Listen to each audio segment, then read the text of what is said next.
Dostlar salam. Yeni bir Excel videosu ilə qarşınızdayıq. Dostlar biz bu videoda ehtimal nəzəriyyəsi dərslərində qarşımıza çıxan Monte Carlo simulyasiyası haqqında danışacağıq. Yoldaşlar biz bu dərsdə Monte Carlo simulyasiyasını ümumiyyətlə ona aparan yolları, həm işin riyazi tərəfini, həmçində təbii VBA dərsi yəni videosu olduğu üçün işin kodlama tərəfini əsasən görəcəyik.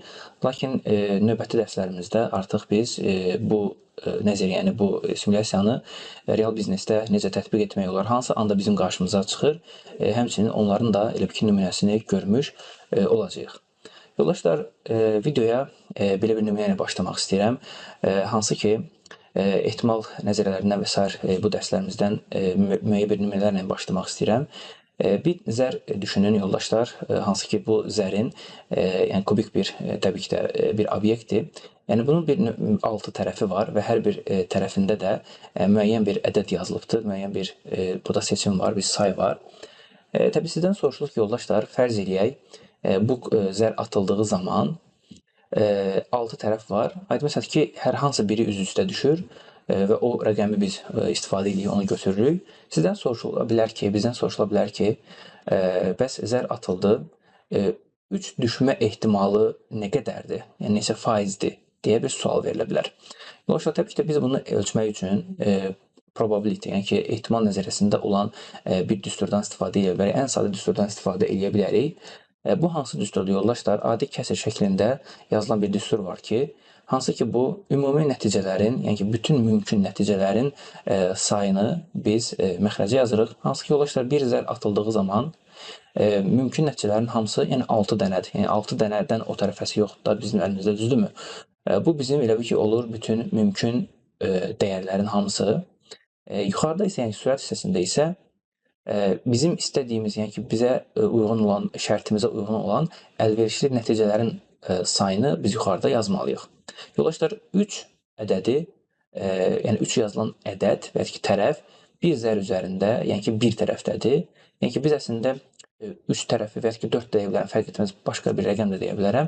Hər bir halda bu zərin üzərində bir dənə olduğu üçün bu əlverişli bölməsində biz artıq gəlib, yəni 1 yazmaq məcburiyyətindəyik.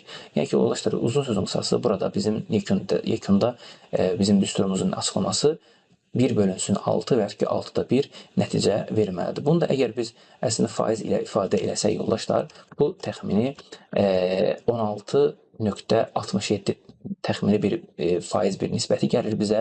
Demək ki, yoldaşlar, biz bu dəyərdən yola çıxaraq deyə bilərik ki, bir zər atıldığı zaman 3-ün düşmə ehtimalı bizdə 16.67 faiz burada demək təşkil edir.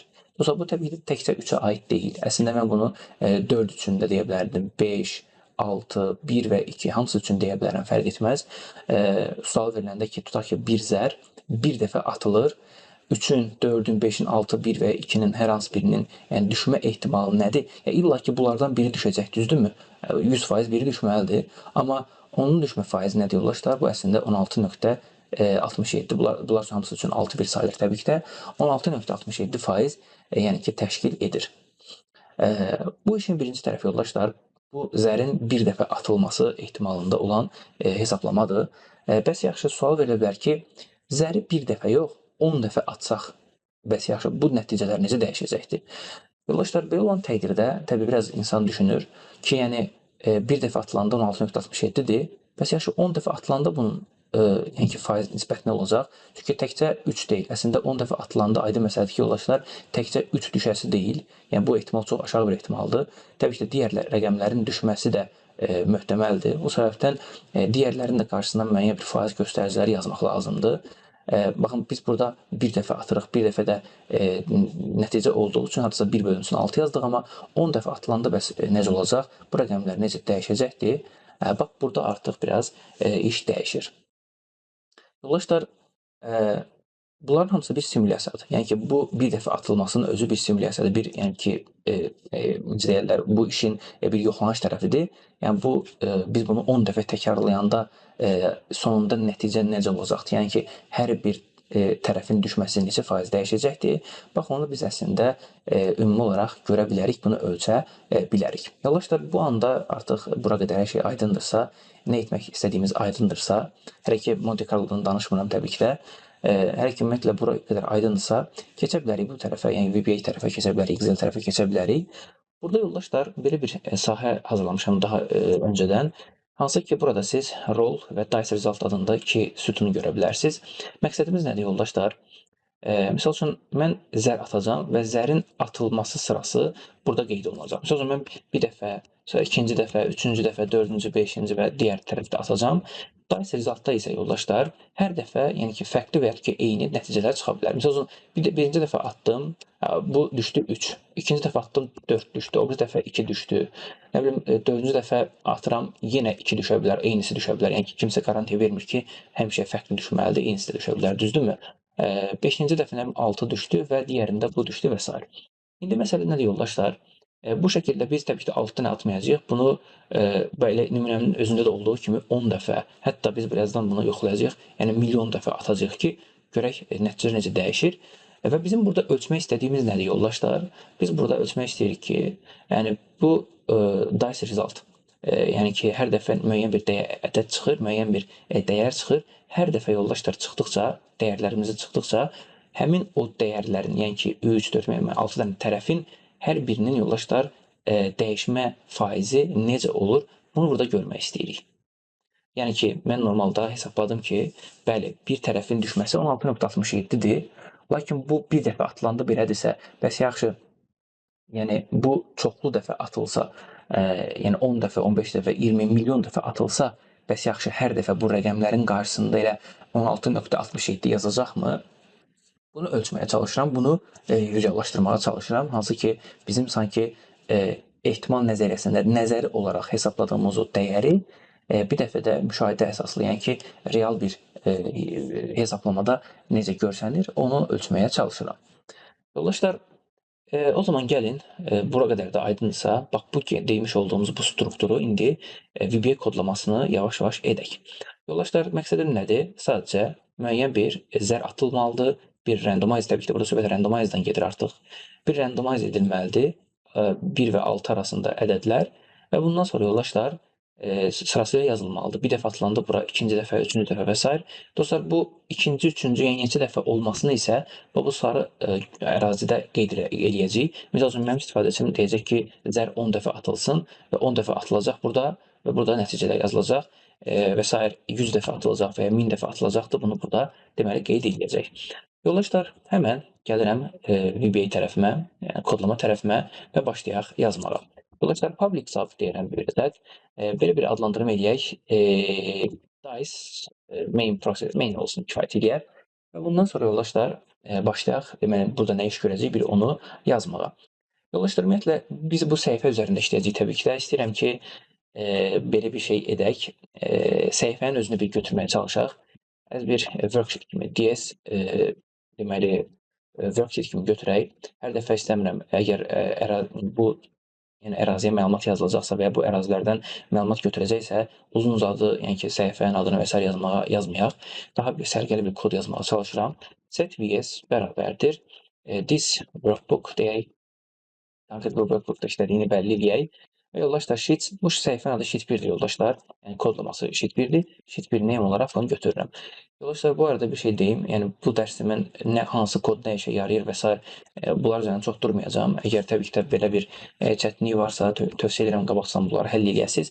Çünki sırf buradakı məqsədimiz əslində dediyim kimi bayaqları ehtimal nəzəriyyəsində öyrəndiyimiz o deməli nəzəriyyəni müşahidə tərəfini burada simülyasiya etməkdir.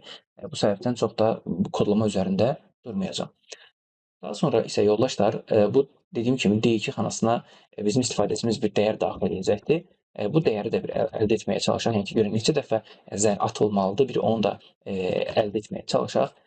Times deyirəm, vs nöqtə, artıq vs var deyə, range D2 xanasında olan nöqtə value götürəcəm. Daha sonra bizə lazım olacaq yoldaşlar. Əslində təbii biz bu xanada, yəni ki, müəyyən bir hesablama eləyəcəyik birazdan. Neçə dəfə atılacaq zər, hər bir atılan zərin burada qeydləri aparılacaqdır. Bunun üçün təbii ki də bizə son sətirlər falan lazım olacaqdır. Gəlin bəri başdan da onu da əlavə əldə etməyə çalışaq. As bir long deyirəm, LR last row mənasında.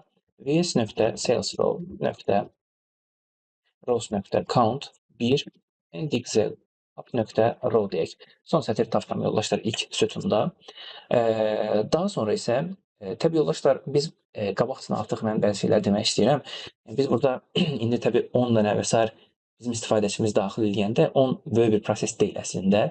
Amma lakin işi böyütdükcə, məsəl üçün 10.000, 100.000, 1 milyon və sair və ya neçə milyon olanda təbii hər bir addımda mən gəlib bunu bura yazası deyiləm. Çünki bu böyük bir prosesdir, performansa təsir edəcək bir prosesdir. Mən bunu daha sürətli etmək üçün əvvəlki videolarımızda da bəhs etdiyimiz bunu array daxilinə toplayıb daha sonra arraydən lazım olduqda mənim səhifəm üzərinə yazdırmağa çalışacağam. Yoldaşlar həmən deyim nə olsun adı? Results deyək. Çünki bu resultslar olacaq da. Bir array tanımlayıram. Variant tipində olsun. İçərisinə nə qoyacağım bəlli deyil. Heç bir ölçü də yazmıram bura. Çünki nə ölçüdə olacağını bərbaşdan bilə bilmərəm. Düzdürmü? Çünki mənim istifadəçim nə gəldi daxil edə bilər. Belə olan təqdirdə daha sonra istəyirəm bunu tanımlayım. Deyim ki, dim results hardan hara yoldaşlar? 1 to times-a qədər. Times da niyə yoldaşlar? Çünki mənim istifadəçim neçə dəfə atılacağını, yəni ki, bu array-in neçə elə bil sətirdən ibarət olduğunu, neçə dənə rekord olacağını içərisində times-da bəlli eləyir D2 xanasına yazaraq. Mən də bu şəkildə onu götürüb də öz resultımı, yəni ki, array-imi bu şəkildə deməli sətirlərin sayını əlavə edirəm. Yoldaşlar, təbii fikir versəz, row və dice resultdan ibarətdir. Yəni ki, 2 dənə sütundan ibarətdir. Belə olan təqdirdə yoldaşlar, belə bir şey edək. Results times demişik, sətirlərin sayıdır. Bir də bunu 2 sütuna ayıraq yoldaşlar. Yəni ki, 1 to 2 desək bizə kifayət edir ki, 2 sütundan və times qədər də sətirdən ibarət olsun. Artıq bunu rahat bir şəkildə istifadə edə bilərik. Heç nə yoldaşlar, bundan sonra artıq bizim əsas prosesimiz başlayır. Yəni ki, zərin atılma prosesi başlamalıdır. Dostlar, dedik ki, zər neçə dəfə atılacaqdır? Times qədər. Demək ki, biz elə times'a qədər bir addımlama edə bilərik. Həmən yoldaşlar, dim i as bir long kimi tanımlayaq və for i bərabərdir. Birdən başlasın, times'a qədər deməli addımlasın, tək-tək addımlasın. Next i deyirəm və bu şəkildə. Dostlar, randomize prosesi VBA-də mövcuddur. Yəni ki, biz müəyyən bir addımda, hər bir addımda fərqli bir dəyər, fərqli bir ədəd generasiya eləyə bilərik. Dostlar, bunun üçün də randomize adında bir açar söz yazıram bura və daha sonra isə yoldaşlar, burada əslində bizim funksiyamız rnd-dir. Lakin sadəcə bunu mən belə bir şey demək istəyirəm yoldaşlar. Hər dəfə randomize edəndə, hər dəfə randomize etməkdə yəni bir rəqəmi neyək? Bunu randomize edib bir dənə dəyişəndə saxlayaq və bu dəyişənə lazım onda hardasa istifadə edək. Bunun üçün də yoldaşlar rnd as long deyək. Long ehtiyac yoxdur. Əslində 6 dənə tərəfi var, elə byte olsa da əslində bizə kifayət eləyəcək. Və burada yoldaşlar belə bir şey eləyək. rnd, yəni ki, həmin o dəyişən, onun içərisinə yoldaşlar rnd, yəni ki, bizim bax, əsl var, rnd altdan xətt bu mənim yaratdığım dəyişəndir. Bir də rnd olan isə yoldaşlar, random isə bu konkret bizə lazım olan randomize eləyən metoddur. Bu elə ki, bizə randomize-dan sonra bir dəyəri qaytaracaqdır və bu dəyəri biz indi 1 və 6 arasında dəyişdirməliyik. Dostlar, ümumiyyətlə, ayrıca maraqlamanızı istəyərəm. rnd funksiyası yoldaşlar 0. Məsələn, 1 ilə 0 arasında müəyyən bir dəyər yaradır. Bir 0 nöqtənin kəsrli bir ədəd yaradır. Biz indi onu nə etməliyik? Yəni 6-ya, belə deyək, 6 arasında dəyişdirməliyik. Bunun üçün də yoldaşlar belə bir şey eləyək. Ən sadə üsulla belə bir araşdırma eləmişdim ki, bunu 6-ya vursaq, plus da bunun üzərinə əslində 1 gəlsək, bu bizə elə ki 1 ilə 6 arasındadır. Yaxud 0 ilə 1 arasında olanda bu 0 olsa 6-ya vuranda 0 olur. Bu uyğun gəlmir də. Belə olan təqdirdə üzərinə plus 1 eləyəndə elə ki tam 1 və 6 arasında müəyyən bir dəyişiklik deməli göstərir. Yoldaşlar, bundan əlavə bunu Təbii rend funksiyası bizə kəsr ədəd qaytarır. 6-ya vuranda elə kəsr ədəd olacağı üçün gəlin bunu yuvarlaşma, daha doğrusu int, yəni ki, funksiyası vasitəsilə bunu konkret integerə çevirək. Yəni ki, o kəsr ədədini, kəsr hissəsini artıq buradan silək. Belə olan təqdirdə yoldaşlar bu bizə hər bir addımda müəyyən bir randomize bir dəyər qaytaracaq. Gəlin siz yoldaşlar bu hissəyə qədər tam aydın olsun deyə, kod tərəfi də tam aydın olsun deyə belə bir dəyişiklik, bir debug eləyək. Run düyməsini klikləyən yoldaşlar 10 dəfə addımlasın. Gəlirəm buradan, baxın indi randomize bizə normalda fikir verirsiniz. Görün burada göstərəcəkmi? Göstərmir, olsun, problem deyil. Bax, randomize etdikdən sonra rndin içərisinə 5 qaytardı. Bir dahaki səfər, tutaq ki, 1, bir dahaki səfər, nə bilim, 4 və s. Hər dəfə yoldaşlar fikir verirsinizsə, 1 ilə 6 arasında, baxın, 6 var. 1 də verdi bayaqlar zaten. Fikir verirsiniz yoldaşlar, 1 ilə 6 arasında bizə müəyyən bir dəyərlər qaytarır. Bu da bizə elə lazım olan həmin o zərin atılanda düşən tərəflərinin elə bir ki, ta kəndisidir. Yaxşı, bunu yazdıq yoldaşlar. Bundan sonra artıq nə edə bilərik? Sadə bir şəkildə bu result'ın içərisinə toplayaq bu dəyərlərin hamısını. Hansı ki, topladığımız dəyərlər nədir yoldaşlar? Biri sıra nömrəsi olacaq. Yəni ki, bizə neçənci dəfə atıldığını göstərən və hər atılanda hansı dəyər gəldiyini göstərən bir bu result'ın içərisində bunları toplamaq lazımdır. O səbəbdən dostlar, bu iş bitəndən sonra, randomize prosesi bitəndən sonra hər dəfə result i deyək, zaten ininci dəfə birdən başlayır zaten. Hansı şeyə qədər yoldaşlar, hansı sütuna? İkinci sətir birinci sütuna, bu bizə olacaq yoldaşlar, elə sıra nömrəsi. Dostlar, sıra nömrəsini mən i yazmaq istəmirəm, çünki belə bir case qurmaq istəyirəm, elə bu anda fikirləşdim. Mən burada tutaq ki 10 yazdım, bu funksiyanın başladığında 10 dənəsini yazacaq. Bir dəfə də bu funksiyaya basanda, daha sonra prosedur basanda, bu köhnələri silib yenidən təzədən 10 dənə eləməsin. Elə 10 dənənin üzərinə növbəti 10 dənəni gətirsin, bu şəkildə artır-artır getməlidir bütün siyahını. Belə olan təqdirdə yoldaşlar, istəyirəm ki, bu i olmasın burada. Bu burada last row-dan sonra növbəti dəyərə keçsin. Yəni ki, yoldaşlar, last row plus i eləsin. Təbii bir dənə düşünək yoldaşlar, burada last row i eləyəndə necə olacaq? Last row, məsələn, mən gəldim, fərz eləyək, 10 dənə burada dəyər gətirdim, simulyasiya elədim bura. Normalda bu əslində 10-cuya, 10-cu sətir daha doğrusu 9 yazır. Belə olan təqdirdə yoldaşlar, növbəti elə ki 10 yazmalıdır, amma last row məndə gəlir tutaq ki 10, i gəlir 11. Deyək ki, mən burada 1 çıxsam yoldaşlar, təzədən bunu mənə geri 10-a qaytaracaq və burada 10 yazmış olacaq. Ümid edirəm düzgün düşündük. İndi birazdan zaten yoxlayanda ortaya çıxacaq ki, görək düzgün nəticə vermişikmi. Yəni son sətrin üzərinə mən times-ı gəlirəm, amma times-da hər dəfə bir dəfə artıq verdiyi üçün, sıfırdan başlamadığı üçün, birdən başladığı üçün bu tərəfdən 1-i çıxıram ki, mənə istədiyimi versin. Result deyirəm yoldaşlar yenidən və bu səfər ikinci sütuna isə artıq randomize elədiyim həmin o dəyəri qoya bilərəm. Baxın yoldaşlar, artıq burada biz sırf deməli yaratdıq əslində bizə lazım olan bu prosesi. Bundan sonra nə iş görəcəyik? Sadəcə etməmiz gərəkən budur ki, bu nəticə, yəni result nəticəsinin hamısını artıq konkret bax bu bölməyə hamısını gətirək, yazaq. Gəlin yoldaşlar, bu hissədə artıq bunu yazaq. Bitəndən sonra, yəni ki, for döngüsü bitəndən sonra vs, daha bu sətir üzərində, dostlar, birbaşa resultın özünü dəyər, yəni ki, sətirlərin özünə paylaşdırmaq mümkündür. Bunu ən sadə üsulla bir eləyəcəyik. Cells lr plus 1. Niyə lr plus 1 yoldaşlar? Çünki yəni yuxarıda olduğu kimi son sətirdən bir aşağıdan başlasın və növbəti o resultın içərisini köçürsün. Elə misal üçün, heç bir dəyər yox ikən belə bu 2-dən başlamalıdır. O səbəbdən son sətir plus 1 deyirəm ki, son sətir roll əslində sütun başlığıdır, sonraki isə ikinci sətir olmuş olacaq. Və bundan sonra birinci sütuna, dostlar, burada resize adında bir dənə funksiya var. Bu resize funksiyası ilə sırf bu dəyərin bura əlavə olunması üçün istifadə olunacaqdır. Və times deyirəm və 2 nöqtə value bərabərdir results-a. Bu kodlamanı etdikdə bu bizə artıq konkret results ərreyinin bu aralığa, yəni ki, bu lazım olan əraziyə məlumatın köçürülməsinə deməli xidmət göstərəcək və ən sürətli üsullardan biri sayılır. Bundan sonra yoldaşlar əslində edəcəyimiz başqa bir şey yoxdur. İndi gəlin bunu ölçməyə çalışaq, daha doğrusu yoxlamağa çalışaq. F8 ilə adlandırıram yoldaşlar. Birinci yəni ki, tam manual eləyək. Baxın yoldaşlar, resultun içərisində toplandı. Hətta lokal pəncərəsində baxaq yoldaşlar bu prosesə. Results deyirəm. Baxın 10 dənə zaten yer ayırıbdır. Bizə zaten lazım olan da buydu. Baxın bayaq yuxarıda dediyim kimi 10 seçib deyə 10 dənə yer ayrıldı.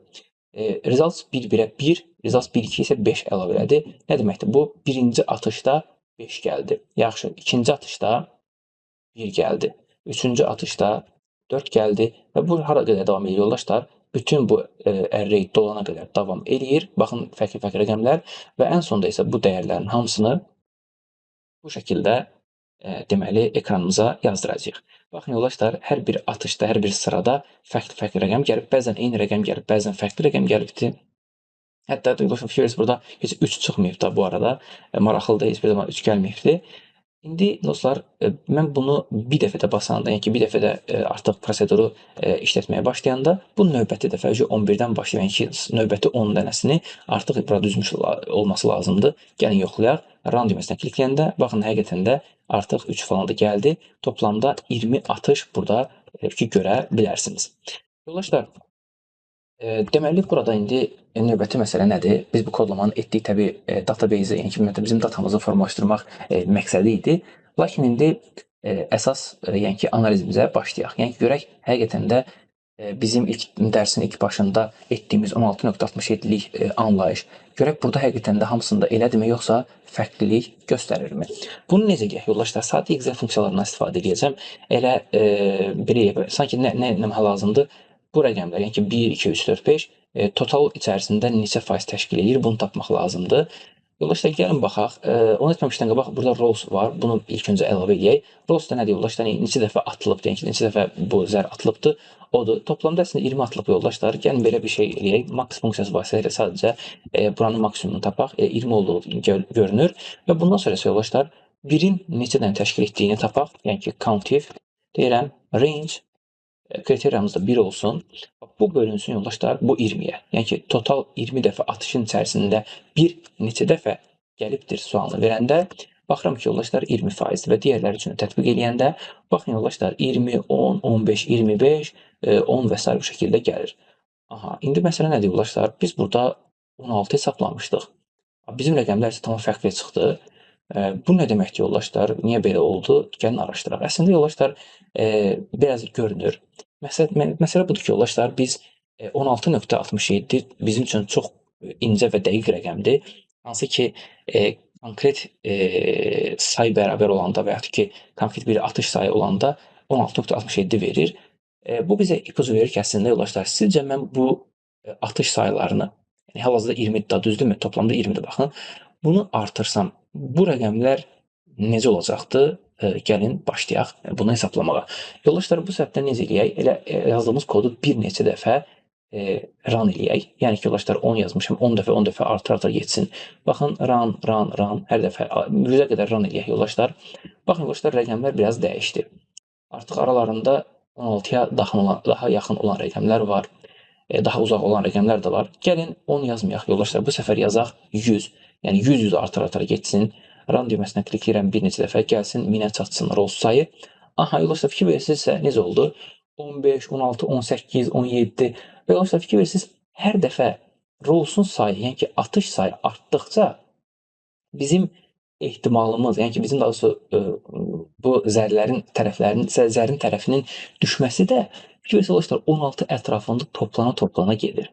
Maraqlı deyil, həqiqətən də artıq biz nəzəri olaraq hesabladığımız 16.67-yə demək ki, zərin sayının çox atılması zamanı əslində buna yaxınlaşırıq. Yəni yoldaşlar, 1000 yazmıram, bura daha sonra 100 yazmıram, bura 1000 yazaq və 1000 olaraq 1000 dəfə ata hər dəfə bunu ölçək. Baxın yoldaşlar, run deyirəm, gəlsin bir 10.000-ə çatsın. Baxın yoldaşlar, 16 yenə fikir verirsiniz, hər aralarında 16 gəlin bunun bir şeyini açım, rəqəmini açım. Fikir verirsiniz yoldaşlar, 16.68 çox yaxın bir dəyərdir. Yəni mən normalda 16.67 demişdim, bu 16.68 dedi, 16.94 var, çox yaxın bir rəqəm çıxdı. 10.000 demişəm, gəlin burada elə 10.000 yazım, 10.000 artıra getsin. Run düyməsinə klik edəcək yoldaşlar, bu gəlsin 100.000-ə çatsın. Fikir verin, 16'lar daha çox artdı. Bu arada bizim datamız da yavaş-yavaş fikir versəz artıq 100 minə çatıbdır. Yəni bu database arta-arta gedir. 100 min deyirəm yoldaşlar. 100 min deyək və burada bir neçə dəfə run eləyək, gəlsin yarım milyona çatsın. Baxın dostlar, yarım milyon artıq zər atışı zamanı rəqəmlərə diqqətlə baxın. Nə baş verir yoldaşlar? Artıq hər bir zərin düşmə ehtimalı və ya ki, real artıq müşahidəsi həqiqətən də bizim nəzəri 16.67-yə biraz daha yaxınlaşmış oldu. Hətta burada bir xəta payı da ölçə bilərik yoldaşlar. Gəlin belə bir şey eləyək. 16.67 onu necə eləyək yoldaşlar? O əslində 0.1667 da düzdürmü? Yəni faiz olduğu üçün çıxılsın bu deyək. 0. Bunu aşağıdan yazım belə. Bu şəkildə yazsam yoldaşlar, baxın xəta payına fikir verirsiniz. 0.09, 0.21, 0.05, yəni ki, birin belə ən böyük, yəni 20% falan burada göstərilir. Yəni ki, çox az, kiçik bir ehtimal ilə, kiçik bir xəta payı ilə biz burada xəta etmişik. Artıq bundan sonra yoldaşlar sübut elədik ki, həqiqətən də yəni bizim zərlərin sayı artdıqca, atış sayı daha doğrusu artdıqca bizim bu rəqəmlərimizin düşmə ehtimalının hamısı ilə 16.67-yə yaxınlaşır. Yoksa bunu biraz daha riyazi üsulla deməli ifadə etmək gərəkirsə, algebraik olaraq ifadə etmək gərəkirsə, əslində rol sayının sonsuzluğa yaxınlaşması zamanı limit əslində bizim o hesablamamız. Buna bir A deyək yoldaşlar. Bu hesablama da elə 16.67 sanki faizə yaxınlaşır. Yəni ki, bu limit nə qədər sonsuzluğa yaxınlaşsa, atış sayı bir o qədər həmin o hesablamamız 16.67-yə də yaxınlaşmış olur. Ümid edirəm bunu düzgün şəkildə yazdım. Dostlar, bax bu əslində bir növ Monte Carlo simulyasiyasında ilk başlanğıcıdır. Lakin Monte Carlo simulyasiyasında biraz daha fərqli bir gedişat var. Fərqli gedişat da nədir əslində yoldaşlar? Fərqli bir göstərim var daha ziyadə. Bunu da sizə göstərməyə çalışacağam. Dostlar, deməli bu sağ tərəfdə belə bir ərazi hazırlamışam yenidən. Burada yenə eyni qayda simulyasiya sütunumuz var. 1, 2, 3, 4, 5, 6 və s. yəni qeyd olunubdur və axırda median. Dostlar, biz buradan nə görmək istəyirik? Təbii burada biz dənə-dənə artırdıq. Yəni ki, bir-bir ata-ata gedirik. Əslində, yəni mən burada 100 min yazmağıma baxmayaraq 100 mini aydın məsəl ki, kod içərisində necə yazdıq? 100 min dəfə atılsın deyə qeyd eləmişik. Hansı ki, bu hal-hazırda fikir versəz, yəni yarım milyona gəlib çatıbdır. Mən istəyirəm ki, belə bir şey olsun yoldaşlar burada. Misal üçün 10 dəfə atılsın, simulyasiya olsun, 10 dəfə atılsın və burada misal üçün 10 dəfə atılanda ortalama bir neçə dəfə neçə faiz oldu. Tutaq ki, oldusa, misal üçün 20%, bu 30%, bu 40, bu 10, bu 15 və 5 və s. belə keçsin. Toplamı 100 olmalı. Təbii təxminə yazdım. Bu 10 dəfə bu şəkildə oldu. Sonra növbəti dəfə simulyasiyada 100 dəfə atıram. O rəqəmlər müəyyən dəyişəcək.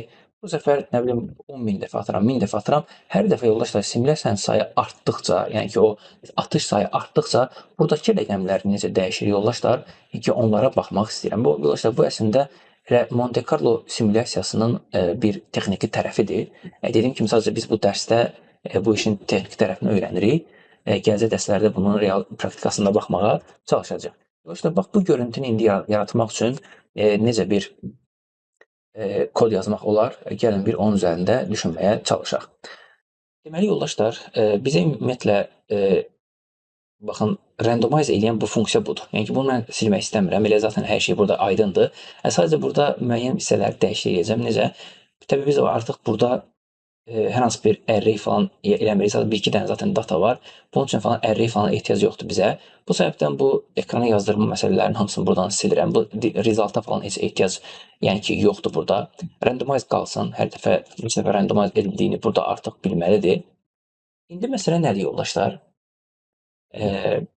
Biz burada bu dice main adında bu funksiyanı, bu subproseduru bir dəfə 10 dəfə, növbəti dəfə 100 dəfə, sonra hər dəfə arta-arta gedərək öz müəyyən bir alqoritmik bir məntiqimiz olacaq ki, burada hansı ki arta-arta gedəcək. Gəlin, bax, bunun özünü ayrıca bir funksiyada yazaq. Belə bir funksiya yazmaq istəyirəm yoldaşlar adına. Funksiya deyirəm, məsələn, sub prosedurdur bu. Public sub deyirəm. Elə Monte Carlo yazacağam adına yoldaşlar. Monte Carlo simulyasiyası yazacağam. Və bundan sonra yoldaşlar birinci nə etməlidir? Bizim təbii yenə eyni qaydada neçə dəfə, yəni ki, bu simulyasiya hara qədər təkrarlanmalıdır, onun bir limitləməsini edəcəyik. Onu təbii ekranına falan götürə bilərik yoldaşlar, amma düşünürəm artıq o qədər dərinə getməyə ehtiyac yoxdur.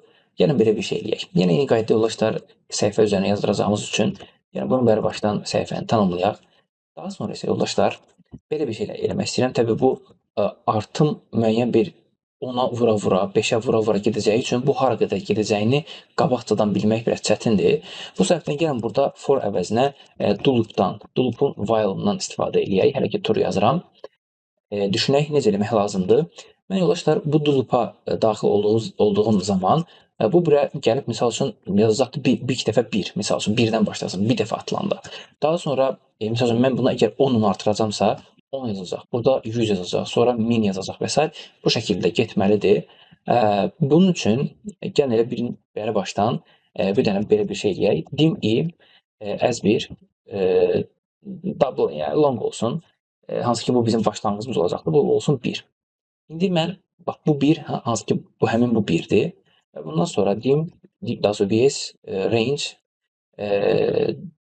vs range yox, daha ziyadə yaxşı olar ki biz bunu elə bil ki birbaşa simulyasiya bura yazdıracağıq. Təbii yoldaşlar bunu burada eləməyəcəyik. Aydın məsələdir ki, belə bir şey eləyək. Biz sadəcə burada bu loop içərisində hara qədər getdiyini təyin edəcəyik. Sadəcə və sadəcə dice main yazaq yoldaşlar. Niyə? Nəyə gətirirəm sözü? Baxın, do dice main loop while demişik. Bu hissəsində i kiçikdir. Burada artıq limitləməmizi qoyaq. Misal üçün deyək ki, bu 100, daha doğrusu 1 milyona qədər bu şəkildə davam eləsin. Dostlar, bu yazılışda nə görürük? Yəni, bu artıq Monte Carlo sub proseduru başlayır. i-dən 1-dən başlayır. Bu i 1 milyona qədər davam etməlidir. Dostlar, bunu da necə limitləyək burada? Belə bir limitləmə eləyək. i bərabərdir, i vurulsun 10-a. Hər dəfə 10 dəfə artıra gedəcək. Nə vaxta qədər yoldaşlar? 1 milyondan, hətta bunu gəlin bərabərləşdirək, tam 1 milyon özdə olsun. 1 milyona çatana qədər. Hər dəfə dice-ı, yəni ki, bu randomize prosesini çağıracaqdır. Əslində bizə lazım olan dostlar budur. Yəni ki, bunu biraz burada daha dəqiq düşünmək lazım idi. O səbəbdən üzərində çox durdum. İndi bax bundan sonra o randomize prosesi artıq bütün hesablamanı falan artıq eləyə bilər. Belə eləyək yoldaşlar, indi burada bizə təbii hər birini ayrı-ayrı hesablayıb bura yazacaq. Təbii biz burada yoldaşlar artıq bu qədər sərbəst deyilik. Yəni ki, tək-tək yazmırıq deyə birbaşa funksiyalardan falan istifadə etmirik. Nə demək istəyirəm yoldaşlar? Yəni ki, biz bu faiz hesablamalarının hamısını əslində kod içərisində etmemiz daha yaxşı olacaqdır. Bu səbəbdən bizə təbii yoldaşlar bundan əlavə, yəni ki, bu kodlardan əlavə bizə bu rəqəmləri hesablayıb da tuta biləcəyimiz və ya ki, sayılarını hesablayıb tuta biləcəyimiz, misal üçün burada yazılıbsa əgər yoldaşlar fərz edək 10 dəfə atılacaqdır, hərəsindən bir neçə dənə düşəcək, düzdürmü? 1-dən nə qədər düşdü, 2-dən nə qədər düşdü və digərindən nə qədər düşdü, bunları saxlayacaq bizə müəyyən bir, yəni ki, dəyişənlər lazım olacaqdır. Yəni yoldaşlar ən sadə üsuluna çox dərinə getmədən S1 as bir long kimi və bunu yoldaşlar bir neçə dəfə təkrar edəcəm. Bir neçə dəfə deyim də 6 dəfə təkrar eləməliyəm. 6 dəfə oldu mu? Bir baxaq. 2, daha sonra 3, 4, bəli, deməli 5 və burada 6 yazacaq. Dostlar, bu bizim dəyişənlərimiz olacaq, hansı ki, randomize prosesində düşən hansı dəyərdir, elə ki, onu biz burada bu C1-in içərisində, C2-in içərisində sayılarını saxlayacaq. Dostlar, buradan sonra başlayaq. Misal üçün, randomize edildi, düşdü, misal üçün 1. Mən yazıram, əgər mənim randomize zamanı 1 düşübsə, yəni ki, 1 gəlibsə, mənim dəyərim C1 bərabərdir C1 plus 1. Yəni ki, C1-in içərisində yazsın ki, bir dəfə 1 düşdü. Növbəti dəfə düşəndə yenə artıracaq və bu proses yoldaşlar nə zamana qədər davam etməlidir? Hansı ki, hamısını yazacaq burada yoldaşlar. Else if, əgər 2 olarsa, 2-ni artırsın. Eyni qaydada yoldaşlar 3 düşübsə, yenə eyni qaydada 3-ü artırsın. Həmçinin 4 düşübsə 4-ü artırsın. Daha sonra 5 deməli düşübsə eyni qaydada 5-i və yoldaşlar indi məsələ nədir? Burada artıq else deyəcəm və növbəti, yəni ki, sonuncu məsələ olacaqdır mənim üçün 6. Zaten 6-nın else bilməyə ehtiyac yoxdur, onsuz da bir dənədir. Və bundan sonra təbii bu hesablamalar ediləndən sonra aydın məsələdir ki, yoldaşlar mən bunların hamısını burada yazmalıyam. Və burada indi həmçinin mən bu i-dən başlayaraq n-ə qədər bunları hesablayıb yazacağam.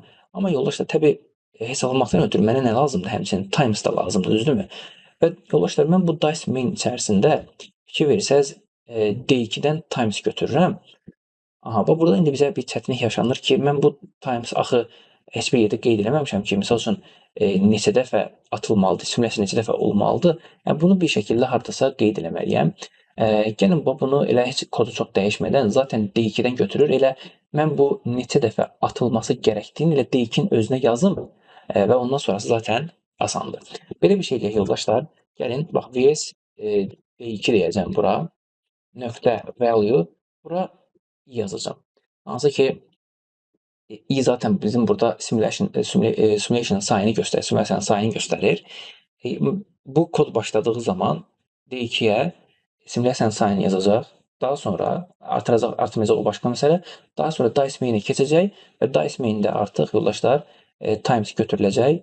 Məsəl üçün 10 yazım, artıq i 10-dursa, 10 dəfə artırılıbsa misal üçün 10 dəfə adılmayacaq. 1000-dirsə 1000 dəfə adılmayacaqdır və bu şəkildə bizim times məsələmiz həll olunmuş olacaqdır. Həmin bu times yoldaşlar eyni qaydada təbii ki də biz burada da istifadə etməliyik. Məsəl üçün mən hesabladım ki 100 dəfə atıldı. C1-dən 20 dəfə düşdü, C2-dən 30 dəfə düşdü. Yaxşı, bu C1, C2 neçə faiz təşkil edir? Bax onu da burada artıq rahat bir şəkildə yaza biləcəyik. Yəni ki yoldaşlar nə edəcəyik? Sales deyək, VS sales deyək. Hansı sütundur, sətirdir yoldaşlar? Bax burada da bizə son sətir lazım olacaqdır. Gəlin belə bir şey eləyək. Bu yuxarıda etdiyimiz bu son sətir hesaplamasını aşağıda yenidən eləyəcəm. Sadəcə burada birinci sütun üzrə yox, H sütunu, yəni ki 8-ci sütun üzrə bunu edək ki əlavə eləməyə çalışaq bunu burada.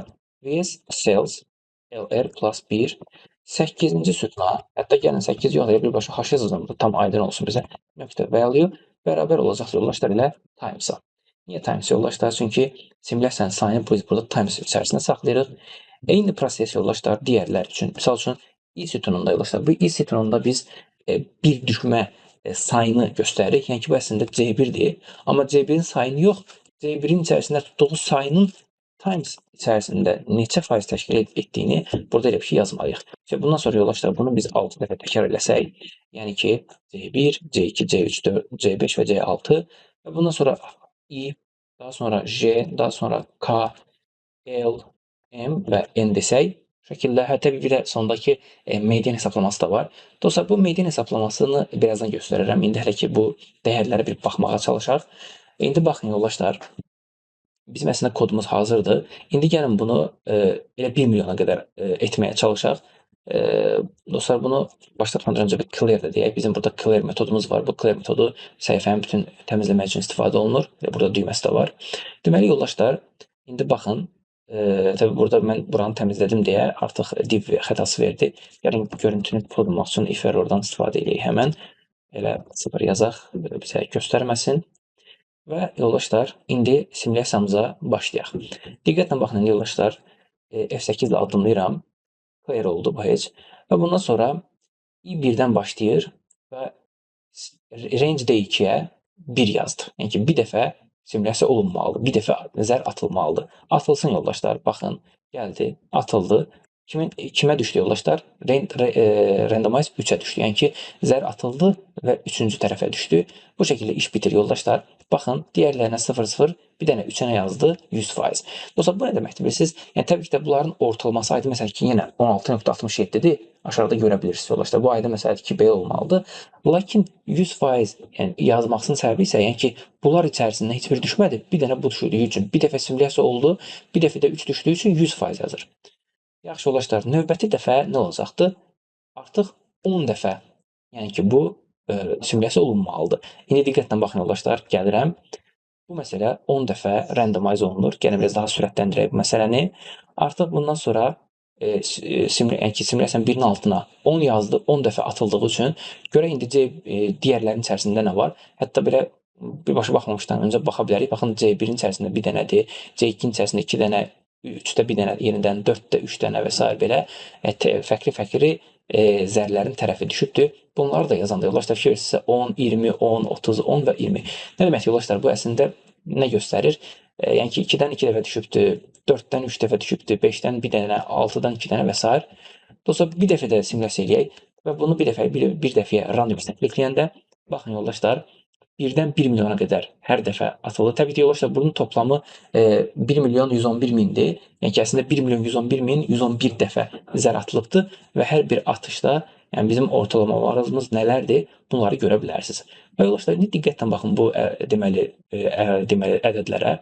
Fikir versinizsə, rəqəmlər necə başlayır? Sıfırlarla başlayır, yüzlərlə başlayır. Daha sonra biraz daha yaxınlaşır. Daha sonra biraz daha yaxınlaşır, biraz daha və fikir verin, ən sonuncuda bizim bayaqlar burada etdiyimizi, yəni ki, hər bir addımda 16.67-yə biraz daha yaxınlaşdığını görə bilərsiniz. Hətta həqiqətən də yoldaşlar, bunların elə average də 16.67-dir. Və bunu yoldaşlar biraz daha detaylandırsaq. Yəni ki, mən bunu 1 milyon 10-un artıra deyil də, misal üçün mən bunu 2-2 artırsaydım necə olacaqdı? Bir dənə baxaq gəlin. Run düyməsinə klikləyək. Baxın, 2-2 artırdı. Biraz daha rəqəmlər çox sərt başlayıb az-az azala yenə 16.67-yə gəlib çatdı. Yoldaşlar, biraz ədədi artırıram. 1 milyon deyil. Bunu mən istəyirəm ki, neçə eləyək? 100 milyon eləsə necə olar yoldaşlar? Gəlin baxaq. 100 milyon üçün 2-dən 0, 1, 2, 3, 1, 2, 3 deyirəm. Bu 100 milyon olsun. Yoldaşlar, gəlin bunu bir yazdırmağa çalışaq. Run düyməsini klikləyirəm. 2 milyon, 4 milyon, təbii rəqəmlər artdıqca yoldaşlar fikir verirsiniz, biraz proses yavaşladı. Məsələn ki, 8 milyon deməli dəfə və ya 33 min dəfə zər atmaq çox çətindir. Ən azından yəni VBA-də olsa, kompüterdə olsa, proqramda olsa fərq etməz. 67 min oldu. Təbii 67 mini yoldaşlar 2-yə vuranda artıq məncə 100 milyonu keçir. Yalan təqdirdə məncə burada artıq dayanmalıdır ki, dayandı əslində. Yəni bunun dayanmasını belə bir şey message box finish deyəcəm yoldaşlar, bunu dayananda bilək. Baxın yoldaşlar, yenə eyni qaydada ədədlər baxın necə dəyişir. Fikir verirsinizsə, elə birincidən başlamaq gərekirsə, baxın 0, 25, bəzən çox sərt rəqəmlər, bəzən 6 çox aşağı rəqəm, 12, 18, 20, yavaş-yavaş yoldaşlar fikir verirsinizsə 16-ya daha da yaxınlaşa gedir. Və yoldaşlar, bax bu görmüş olduğunuz bu simulyasiya, bax elə bu tam da Monte Carlo simulyasiyası sayılır. Yəni ki, müəyyən bir ehtimal hesablamasını dəfələrlə artıra yoldaşlar, dəfələrlə təkrar edə biz burada müəyyən bir nəticəyə gəlib çıxırıq ki, bu da bizdə təbii ki 16.67 idi ki, nəzəri olanı praktikada görmüş olduq. Bunu istəyirəm yoldaşlar, bu Monte Carlo-nu eyni qaydada vizualizasiya tərəfində etməyə çalışaq. Hansı ki, gəlin belə bir şey eləyək. Bunu mən istəyirəm bir dənə pivot chartı atım. Pivot atım daha doğrusu, belə bir şey olsun. Pivotda etmək istədiyim nədir yoldaşlar? Simulation sayını row satacam. Qarşısındakı dəyərləri isə value satacam.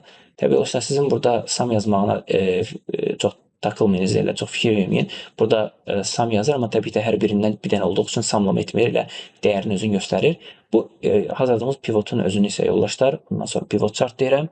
Line chart'a atdığınız zaman isə görün qarşımıza necə bir mənzərə çıxır. Gəlin indi bunu incələməyə çalışaq. Yoldaşlar, fikir verin. İşin ilk başında, simulyasiyanın ilk başında həqiqətən də çox qarmaşıq bir vəziyyət var. Biri çox, biri az, tamam fərqli bir rəqəmlər çıxır. Lakin yoldaşlar, zaman keçdikcə, simulyasiyanın sayı artdıqca, fikir versəz milyonlara gəlib çatdıqca isə artıq yoldaşlar bizim bu simulyasiyamızın eyniləşməsi, eyni ədəd ətrafında, yəni ki 16.67 demişik, bu da 16.7 çıxıb, yəni çox yaxın bir ehtimalla bir-birinə yaxınlaşa getdi. Bax, bu da onu göstərir ki, yoldaşlar, elə bizim yenə eyni qaydada bayaq təkrar etdiyimiz məsələ nəzəri olaraq yəni ki, öyrəndiyimizi və hesabladığımızı, bax, bu da bir daha sübut elədi ki, həqiqətən də günün sonunda limit, yəni sonsuzluğa yaxınlaşdıqca, bu da eyni qaydada bizə lazım olan 16.67-yə yaxınlaşmış olur. Dostlar, bu belə. Bundan başqa bizim başqa bir hesablamamız yenə var burada. onu göstərmək istəyərəm. Dostlar, bizim burada bir median göstəricimiz də var. Mən istəyirəm ki, bu mediana da baxaq. Median nədir əslində? Sadə bir yəni hesablamayla mən sadəcə istəyirəm ki, hər bir simulyasiyada, bax elə biz normalda tutaq ki 16.67 demişik, düzdürmü? Bayaqdan deyirik. Bunu fərqli nəticələr olaraq yaxınlaşdığını gördük. Bir də bunun hər bir simulyasiyada hansı ədədə daha yaxındır? Yəni ki, daha daha doğrusu 16.67-yə nə qədər yaxın, nə qədər uzaq olduğunu da bir ölçə bilərik əslində burada. Bunun üçün yavaşca sadə bir hesablama, median hesablaması eləyək, görək rəqəmlər hansı ətrafında dövr eləyir. Dostlar, fikir versəz 0 yazdı. Təbii ki də 0-ın sayı çox olduğu üçün burada 0-a daha yaxınlıq görsənir. Baxmayaraq ki 100% var. Bunu aşağı doğru bir artırdıqda biraz zaten buradan da görürsən, yavaş-yavaş fikir verirsiniz. 0-dan başlayır, 25, 12, bəzən belə səhv rəqəmlər eləyir. Amma ən sonunda yoldaşlar 16.66-ya, yəni ki, elə bizə lazım olan dəyərə gəlib yaxınlaşır. Gəlin yoldaşlar, bunu da eyni qaydada pivotda göstərməyə çalışaq. Pivotu kopyalayıram yoldaşlar bura. Sadəcə belə bir şey eləyək. Bu samları buradan çıxardıram. Əvəzinə medianı qoyacağam. Təbii yoldaşlar, burada medianı update etmək lazımdır change source-dan. Nə qədər idi? Bayaqları o hissəsini götürmüşdüm. Onu da qoyaq. OK deməsinə klikləyək. Və yoldaşlar, burada median göstəricisini bura əlavə etsək. Bundan sonra pivot chartdan yəni line chart istifadə edək. Mesela line chartı əlavə etdiyimiz zaman isə baxın, hətta o bir vizualın yanına qoyacağım. Tam ikisini də qarşılıqlı görək. Aha. Baxın yoldaşlar. Belə bir şey eləyək. Fikir versinizsə, simulyasiyanın ilk əvvəlində və bir hissəsinə qədər yoldaşlar fikir verirsiniz, çox dağılım gedir. Bəzən fikir verirsiniz 16-nın yuxarısına qalxır, bəzən çox aşağısında qalır, bəzən çox yuxarısında. Lakin yenə eyni qaydada günün sonunda yoldaşlar 16.7-yə bu şəkildə yaxınlaşmasını görə bilərsiniz. Yoldaşlar, təbii biz burada baxın 2-yə vurduq. 2-yə vuraraq bu işi təkrar etdik. İstəsəz, yəni bunu hətta nə edə bilərik? Çox aşağı rəqəmlərlə, yəni ki, az artıra eləyə bilərik. Gəlin hətta bunu belə bir şey 2 yox. Dolayısıyla 1.1 yazıram. Təbii bu 1.1 yazdığımız zaman bir şey unutmamaq lazımdır ki, bu i longdur dəyərdir. Yoldaşlar, bunu 1.1-ə vuranda əslində bu kəsir səsdə yaranır. Gəlin bunu yoldaşlar double eləyək. Bəri başdan double eləyək ki, burada bizim qarşımıza hansı bir xəta çıxmasın. Düşünürəm ki, artıq nəyəsə ehtiyac yoxdur. İndi gəlin 1.1-lər üzərindən, yəni ki 1.1 qədər artıra simulyasiyaların sayını artırsın və bunu burada vizuallaşdıraq. Yoldaşlar, run düyməsinə klikləyirəm. Təbii yoldaşlar, bu biraz daha uzun bir proses olacaq böyük ehtimal. Hər bir halda gözləyək. Yəni mən videonu burada dayandıracağam. Birbaşa nəticəsini sizə göstərəcəm. Yoldaşlar, artıq bitdi. Finish deyirəm. Və totalda yoldaşlar 195 sətrə böldü. Fikir verirsiniz 97 milyona qədər gəldi çatdı simulyasiya sayı. Yəni ki 100 milyondan biraz daha az 1.1-ə vurduğumuz üçün. Dostlar, təbii yenə də görsənir, fikir verirsiniz 16.67 falan da yazır hətta bəzilərində. Bu şəkildə yəni bir nəticələr var. İndi gəlin yoldaşlar, bunları da eyni qaydada bu bizim pivot chartlarda da göstərməyə çalışaq. Təbii burada mütləq pivot chartı update etmək lazımdır data source-unu. 195-ci sətrə qədər idi, səhv etmirəmsə. Bunu da eləyək, elə bunu da özünü də eləyək həmən. Change data source deyirəm və 195 desək. Yoldaşlar, bundan sonra nəyisə hesab etdim deyəsən, bir baxın. Change data source 195. Medianı hesablamamışam yoldaşlar burada. Həmən yoldaşlar median deyirəm və bu şəkildə medianı hesablasın. Və bundan sonra aşağı doğru gətirək və refresh düyməsinə klikləsək, bu bizə dəyər göstərməlidir. Aha, baxırıq yoldaşlar, indi diqqətlə. Fikir verirsinizsə, birdən başladı. Təbii burada yoldaşlar bir məsələni gördüm, elə həmən. Fikir verin, bizim burada 1.1 artıra gedirik deyə bir şey unutduq burada. Times'ı long deyə qeyd eləmişik. Yuxarıda double dəyişdik, amma burada aşağıda times'ı deməli saxladıq long kimi. Bu da bizə təbii fikir versəz normalda 1.1-ə vuranda axı 2-yə gəlib çatmır axı, düzdürmü? 2-3 deyə getmir. Bu da bir simulyasiya sayılır əslində. Bunları toplayır. Fikir versəz 16 falan yazıbdı birbaşa. Hər bir halda yoldaşlar, yəni ümumi mənzərəni görmək üçün bizə kifayət eləyər deyə düşünürəm. Çox dərinə getmək ehtiyac yoxdur bu qədər texniki. Bu anda fikir versəz yoldaşlar, indi yuxarıda bayaq median hesablamasında fikir verin yoldaşlar, 30-a qədər bəzən qalxır, bəzən 0-da Belə ümumi olaraq dəyişir və simulyasiyanın sayı artdıqca da fikir verin yoldaşlar daha da standart bir çizgi üzərində getmiş olur. Fikir versəz 16.67-dən hətta 1.1-ə qoyanda daha dəqiq, daha incə bir hesablama deyə 6.67-yə gətirdi, çıxartdı. Həmçinin aşağıdakı vizualda yoldaşlar eyni qaydada simulyasiya sayıları, yəni simulyasiyaların hər bir fərqli simulyasiyanı, yəni daha doğrusu hər bir fərqli tərəfin necə dəyişdiyini ümumi olaraq göstərir və ümumiyyətlə yoldaşlar fikir versəz ilk başlarda müəyyən bir qarışıqlıq var. Lakin yoldaşlar ən sona çatdıqda isə müəyyən bir artıq standartlaşma mövcuddur ki, bu da eyni qaydada 97 milyon yəni atışda, zər atışında 16.67% ortalama bir burada gəliri görə bildik. Təbii bu bir dənəsini göstərir. Yəni deyəsən Samov altını, yəni 6-cı tərəfi göstərir, amma hər bir halda digərləri altda qalıb böyük ehtimal ona görə. Bu şəkildə 16.67-ni burada həmçinin nəzəridən praktik hissəsini görmüş olduq. Bax bu ehtimal nəzəriyyəsində qarşımıza çıxan Monte Carlo simulyasiyasının həm hesablaması, həm özü, həmçinin yoldaşlar vizuallaşdırma tərəfi idi ki, mən bunu sizə VBA vasitəsilə həm kodlamasını, həm də ümumi olaraq gedişatını göstərdim. Dediyim kimi yoldaşlar, yaxın bir zamanda Monte Carlo bu ümumiyyətlə bu prinsiplərin, bu ehtimal nəzəriyyəsinin real biznesdə harda bizə kömək göstərə bilər, harda bizdə istifadə oluna bilər, onun da müəyyən bir nümunəsini sizə göstərməyə çalışacağam. Yoldaşlar, bugünkü dərsimiz bundan ibarət idi. Gələn dərsdə görüşənədək.